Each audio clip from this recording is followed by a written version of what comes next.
It's another episode of Poker Time, Grant, and it's quarantine poker. Except it isn't, because everyone's here.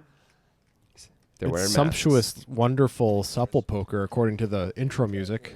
And as you can tell, these people are actually, it's not actually, this was shot before the pandemic. This is our physician poker, our special physician poker segment. Everyone's a doctor. It's a weird, bad joke. You have to be a doctor. This is actual pandemic poker. Of course it is.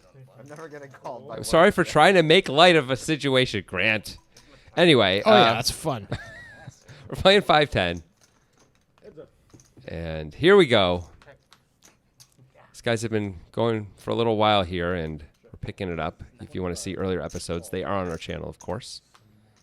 I made her quickly calls with the queen high flush draw.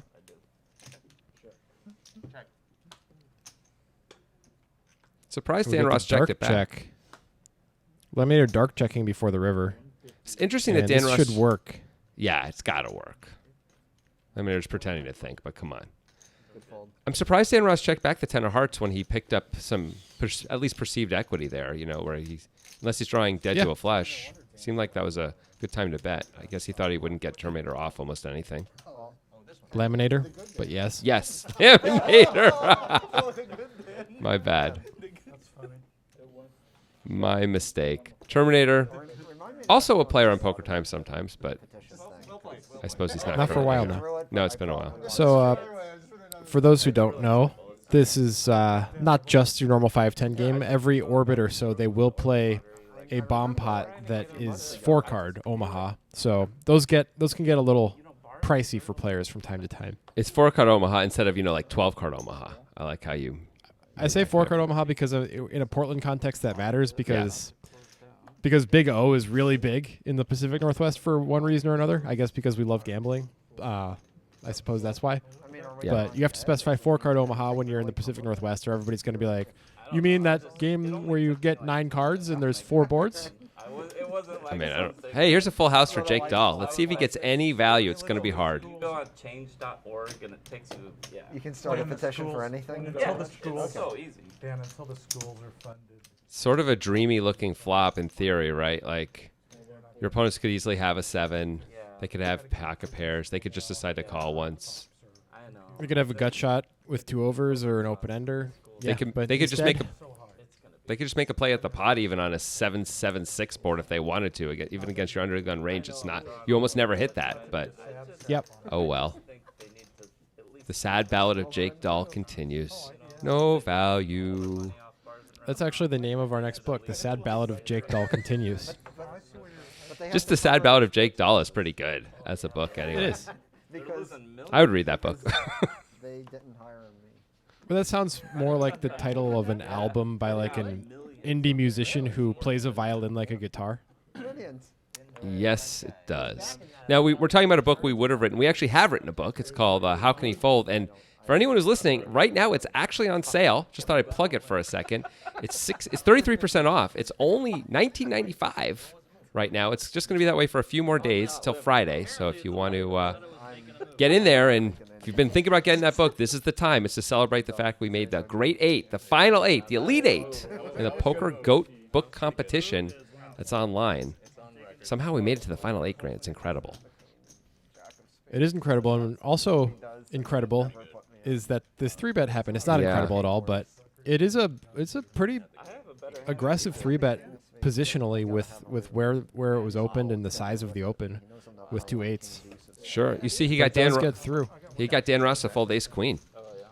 Pretty quickly and easily, even.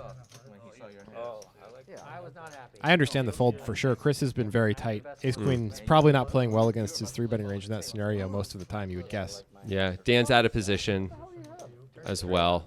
No, Actually, he's no, he not. wouldn't be Chris out of was- position. Oh, that's actually a reason to call. But I guess Dan just doesn't want to play big pots against a perceived type player, or if he doesn't know Chris very well. Yeah. Maybe an unknown even. I mean, it was an early position open to 50, Yeah. and then the small blind, who has played barely any hands, made it 250.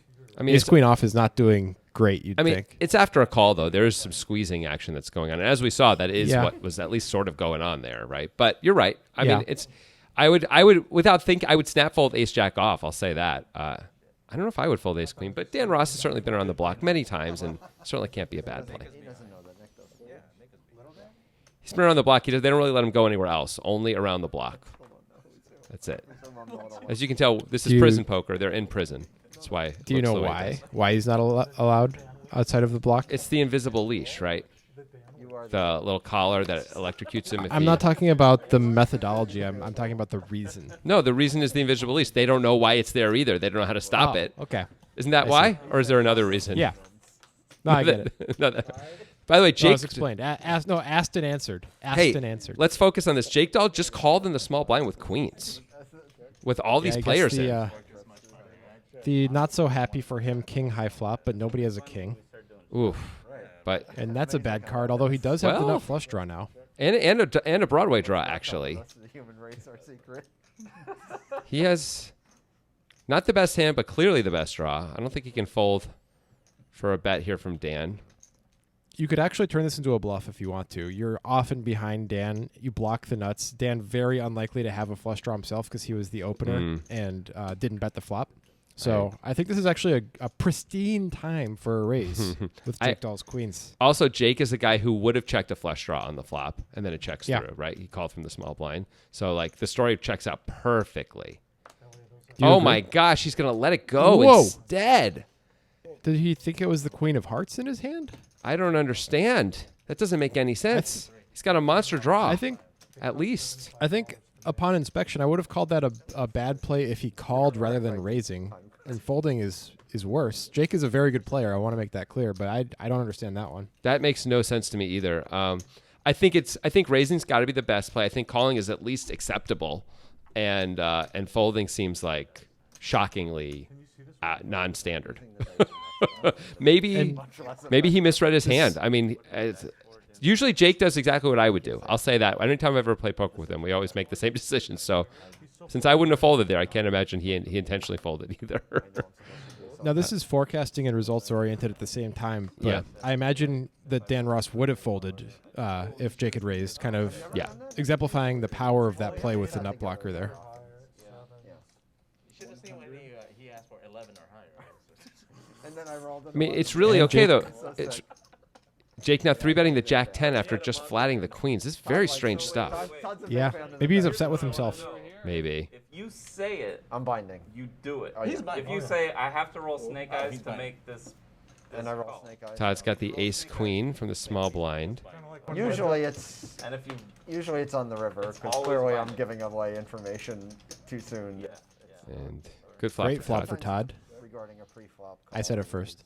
He never lies about it, like my hood. Rats. Jake has a very easy continue, but also it's going to be an easy... We'll see if Todd raises. Todd is going to put in a big raise, and I wonder if Jake just feels like the world's picking on him right now a little bit. Yeah, I don't dislike this raise. A lot of people are not going to like that raise, but I don't hate it. Well, Jake the was stack also pot ratio as it relatively... is. Yeah, Jake was also relatively short at that point. Jake had like 700 back or something.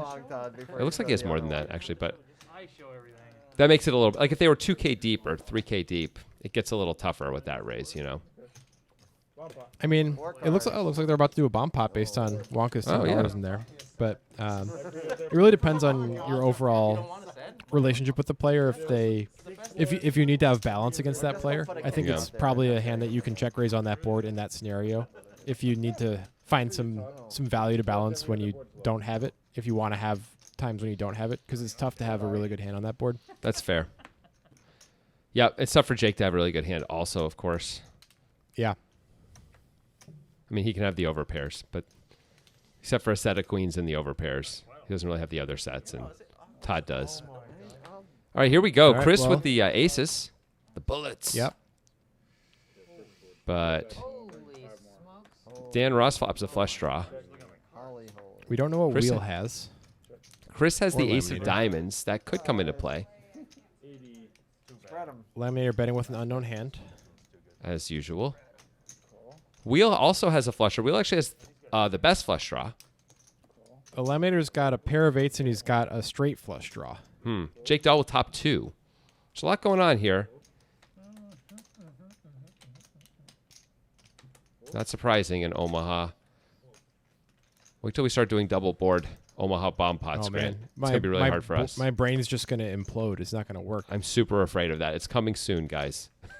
It's coming soon.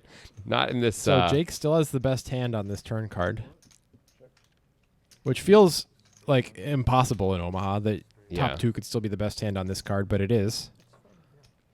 Well, you're only losing to 6-8 in sets, really, right? Everything else you're still beating. You just think that there would be a decent amount of 6-8 out there, you know, Yeah. different types of wraps. Yeah. Not crazy. Laminator with Chris the is gonna bet. By the way, Laminator now with the only flush draw. So all the other flush draws got chased away because they weren't the nut flush draw. Laminator decided to hold on with his straight flush draw, and pretty good spot. And as we see, it looks like Yeah. Jake's gonna fold top 2, which Wow. I actually get that fold a lot more than I get the Queen's fold earlier. Yeah. He just thinks he's got to be up against 8-6 when Chris bets there, I guess. Chris, You could be against a set too, pretty easily, which sure. is even worse for Absolutely. him. Absolutely. Deuces, 5s, even 7s or 9s, it's a bomb pot, right? Like, Yeah. all possible combos are out there. Laminator with a weird spot where he's got a straight draw, he's got a flush draw. Probably can't fold. And when Chris bets this turn, he's bluffing, right? Like he's got to Yeah, know he I doesn't think have the so. best hand. He just I mean, knows what he do has you the ace do of diamonds. What do you do if the Jack of Diamonds comes and Chris bets big again? If you're Laminator, I think that's what he's thinking about. Stations got rid of all their. I don't know. It's a bomb pot. I don't know how to play these with Omaha at all.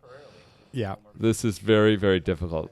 I think one of the things is, you got to be a little careful not to overfold, though. There's a lot of extra money in the pot. Laminator right. lets But it go here. that's probably bad advice for a novice Omaha player, right? The majority of money lost by novice Omaha players is by overvaluing hands rather than the opposite. Sure, I agree with that. But like if we call the turn and we hit our flush and we check call, that's not like massively overvaluing our hand, right? Like check raising's overvaluing our hand. Betting, getting raised, and calling the raise is probably overvaluing our hand a lot of the time, depending on the opponent. Yeah, So, like you make a flush, that is a very, very good hand, even if it's not the nut flush. I understand it's well, that's questionable because it's a bomb pot. We're not actually sure. Right. When it's Right. an 8-high flush, like the nut flush is more powerful in a non-bomb pot. In a bomb pot, like the rank of your flush matters a lot more below the nut flush in an Omaha bomb pot than a non-bomb pot. So the 8-high flush in particular is pretty bad. I don't disagree with you, but like on that, as you can see, like Chris had the ace of diamonds. It's really possible if a diamond comes, he's gonna bomb it because he has Yep. the ace of diamonds, and you have to call with something, right? Like calling with flushes makes a lot of sense. You block flushes as Or well. maybe you call with better flushes, though. The 8-high flush is pretty low in the old. Well, if you're gonna fold, then you should fold the turn, like Laminator did, right? There are some dealers that are okay and some that are, oh my god. Wow, big Not a flop for very Dan fair Ross. flop for Todd. If a 9 comes, then we're talking rounders. That's true. You're worse than any I do not have the flush. Ooh, close. Ooh, it's close. Wrong suit though. It's got to be the 9 Yeah. of spades. Got to be a spade. Todd bets 15. And, $15. Well, that's going to get called. well, also because Dan has by far the best of it. And Dan's I think going to leading lead is the here, it better looks play. like. Yeah. I think it's the better play. And he when gets Todd bets 15 insta-called. on the turn. I think that's a Yep, good play that- by Dan. By the way, Todd calling pretty quickly. I guess he can beat clubs. Yeah, and hearts. Well, Todd bet the flop, so there aren't too many heart combos. True. He also has a That's heart a- and a club in his hand, but whatever. I think that was a really good lead by Dan when Todd bets 15 on the turn. Mm-hmm. And, like Todd's probably just checking quickly if Dan checks, so he just earned himself an extra 175 there. Yeah, I mean, Dan has such an easy bet fold too when the queen comes off on the river, because a big part Mm-hmm. of Todd's holdings are like pocket pairs that are below the aces but are like good, like kings and queens and jacks and stuff like that, right? Yeah. So it's like, oh, you made queens full, I fold.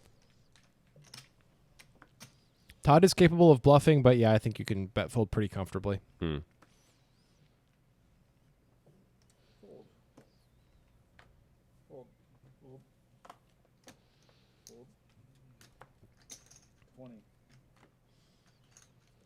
Was that Smaller raise a pair, 20? smaller raise. Huh. Yeah, smaller pair, smaller raise. Okay. It's just math, man.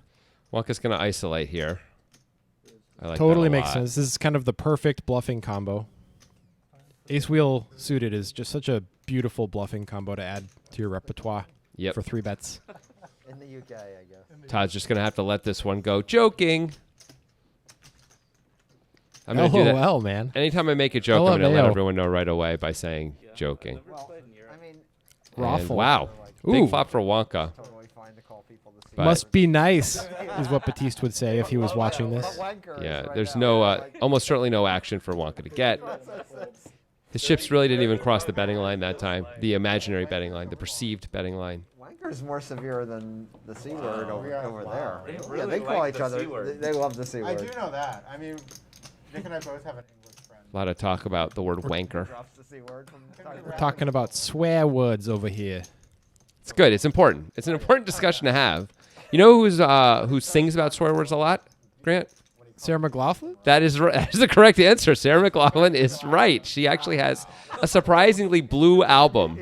And when I say blue, I don't mean sad, and I don't mean, like, no, I mean like, whoa.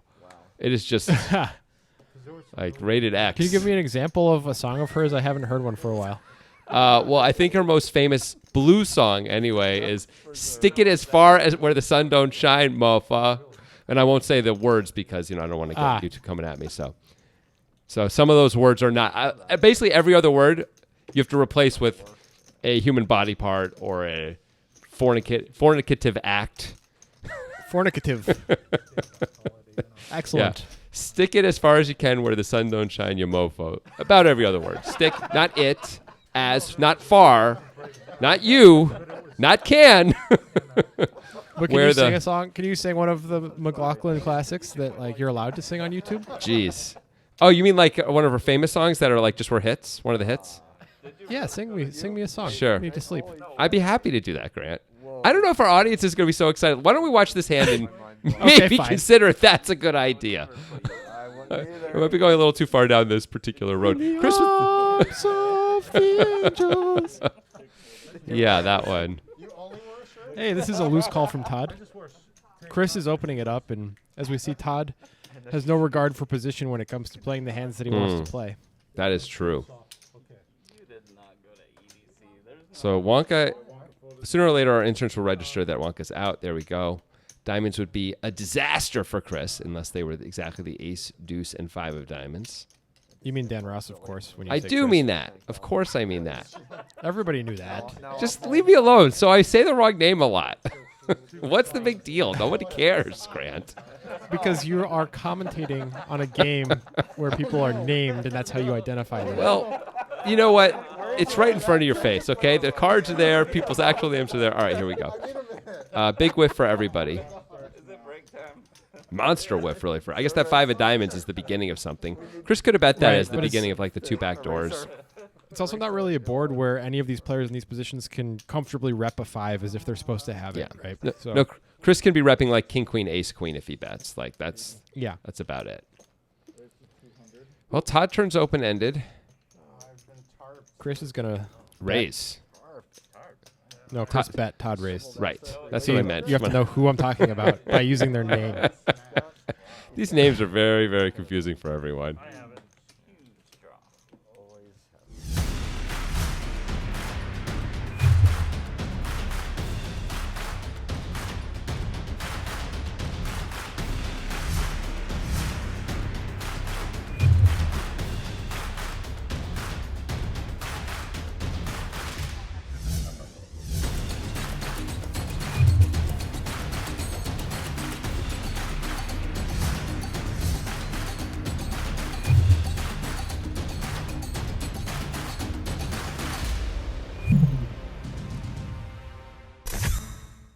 Jack, please. In the arms of the angels.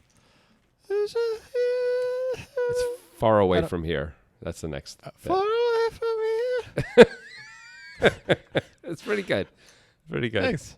Yeah. I saved a dog or two with that. So what are the And odds? the youngest. So Jake Dahl now opening Jack. Whoa, limping No, Jack. he's Queen limping. Jack. Offsuit under the gun. What is happening? I guess he thinks this table is pretty loose, and he wants to play post flop against them, and he doesn't think he's going to garner too much fold equity by raising. Get thrown. Yeah, I guess all those things are true. That is a Jake Dahl making some unusual plays. That's how I'm going to phrase it, Grant. Wheel calling the ace-7 off is not something that I love that much. I mean, it's just going to be really tough to navigate unless you smash the flop. Yeah, on the I'd pot with that hand. I'd rather see him either put in a big raise or just throw it away. I agree with you. Like, you could Pretty limp, I guess. monstrous like ace-10. flop for... Oh, I thought Jake Dahl No. had queen jack suited for a second. If it was Yeah. hearts, it would be a huge monster, but it's not. It's still Agreed. open-ended. Actually have going to Pretty monstrous flop for Laminator, really, with top and bottom. Yep. And there's the raise. And is that 150? Yeah, that's a big raise. Jake, they're deep enough, though. Jake can decide to call. I wonder if the 2 hearts are going to bother him a little bit, though, or he's wondering if he can actually call on the 9 or ace. Yeah, he only has Hearts. 6 outs that he actually likes. With the jack of hearts in his hand, though, he probably can just be stuck to it. Maybe he's trying to decide if he's going to move in or not. Looks like it's just a call. Well, wouldn't get through No way. if he moved in, I imagine. Well, Laminator can basically shut Jake out of the pot right now with a big bet.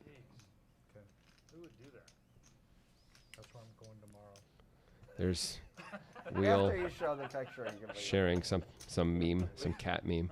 You don't want to know what Wheel has on his phone and what he shows to people. You It's a- you want to have no. It makes Lemon Party look like just something that is at a just on a billboard like normally.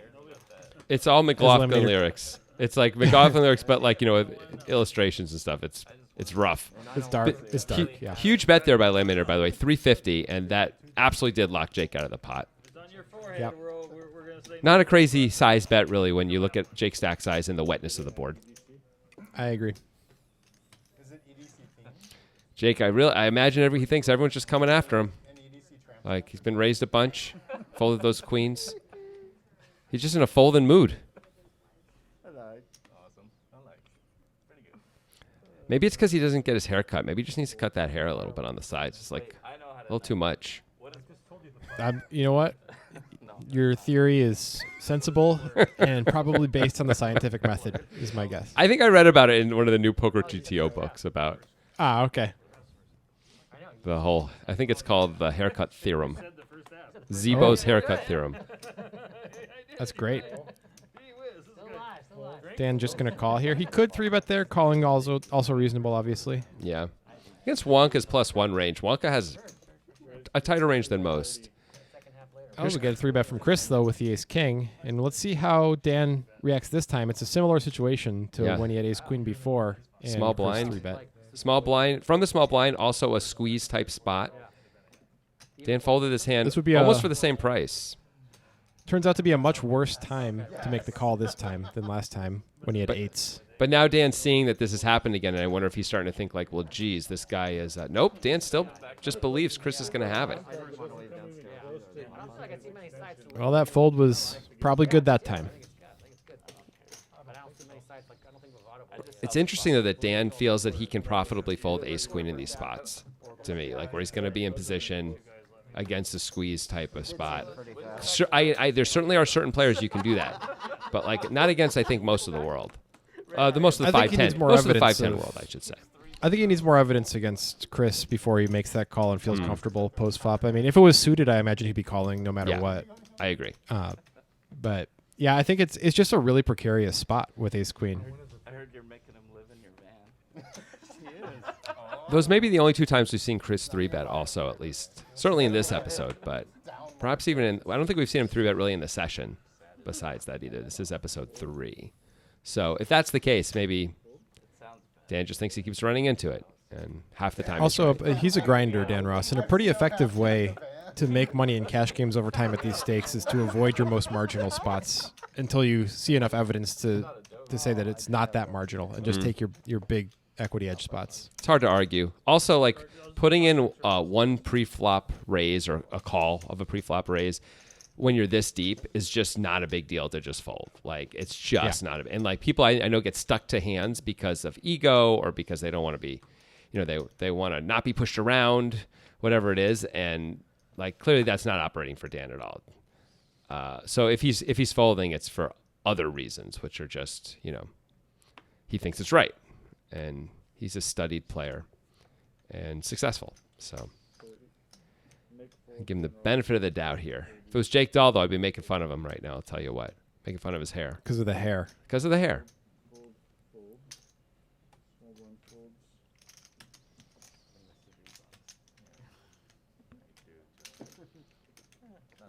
Is Todd considering a 3-bet here with King Jack? Nope. I'm glad he didn't. Feels like a Maybe he was considering it, but he didn't do it. yeah. I'm glad he didn't actually 3-bet that hand in that spot. It feels like not a good decision. Is he going to lead though with a Looks like jack? That's, Don't do it. Leading middle pair is, I think, generally a big mistake in a heads-up pot. I mean, look at There are situations where it can be good, but I don't think they don't come up very often. there are a few hands that are worse that can call there, but not a huge amount, right? Like pocket pairs maybe below the jack. There's some of those that can decide to call. Worse jacks could decide to call. A few open-ender straight type draws, maybe ace king can call, but not much. Todd, I have the worst good news possible for you. You have a chip stuck under the rail. Yes. Oh yeah. Is it black? No, I said the worst good news possible. Is it white? It could be worse. It can't be worse than white. Right. That was me, right? On this table, that's the worst. This guy's really coming forth with the political opinions right now. Wow.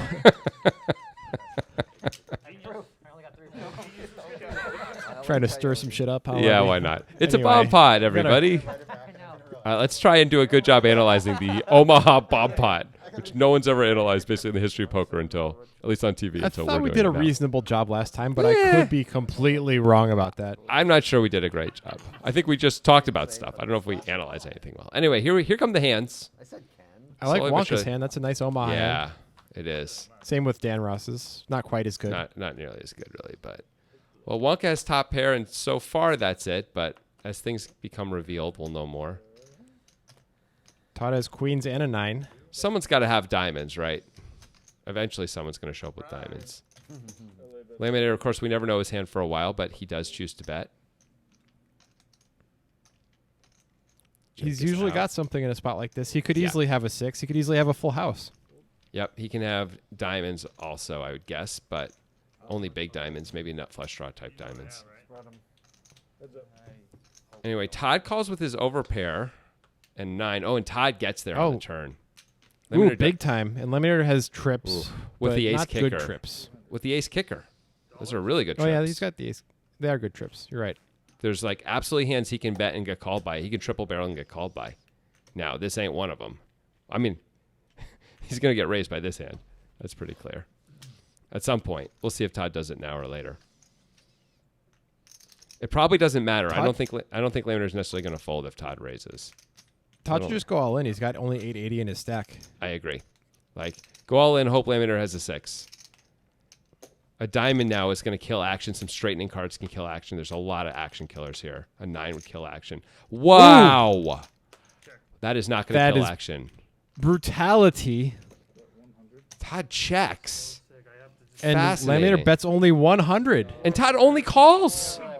This is unbelievable. This is unbelievable. Wow. Todd saved so much money by not going all in, and then by Laminator for some reason deciding to bet 100. I can't believe Todd didn't lose the last 480 there. On the turn or river. That's shocking. Yes, it is. I would have gone all in on the turn, and then it would have gone all in on the river if it was me. Just between us. Well, I mean, I'm surprised Laminator didn't go all in on the river when given the chance there.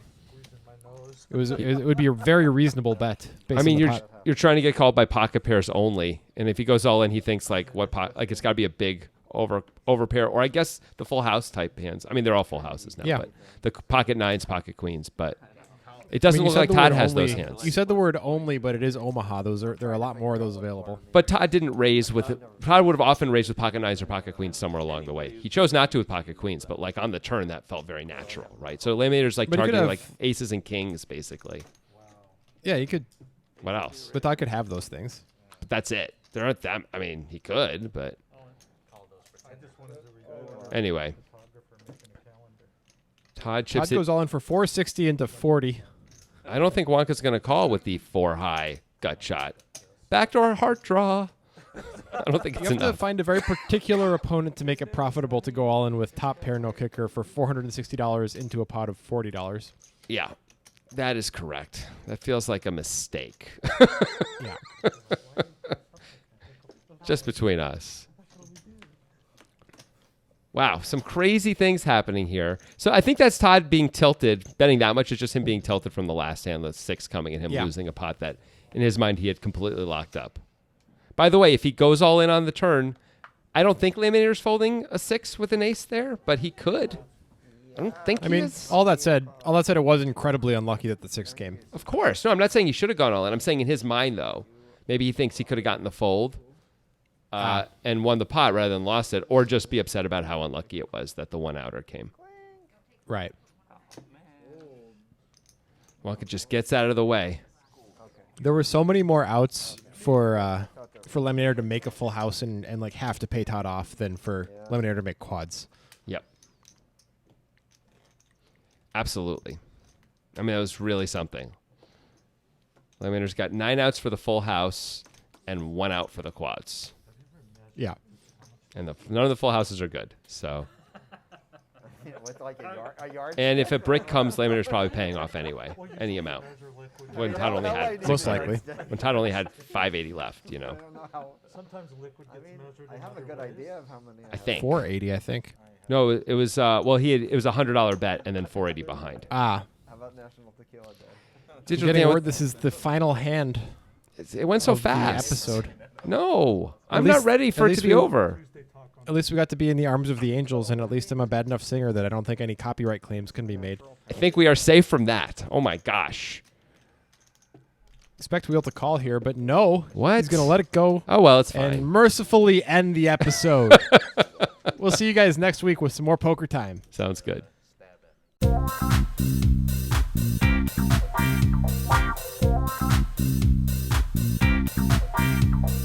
it.